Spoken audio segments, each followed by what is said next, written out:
April 17th, 2024, Annison number 2.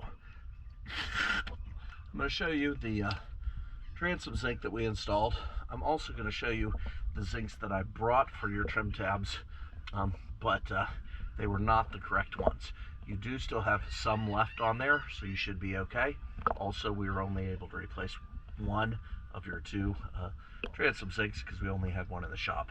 You should have decent protection until either next month when we service her, or if you have somebody service her when you're traveling. All right, let's take a look.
If we had had the correct zincs in stock, we would have gotten them on, but on such short notice, there's no way they're going to be ordered in here in time for your trip.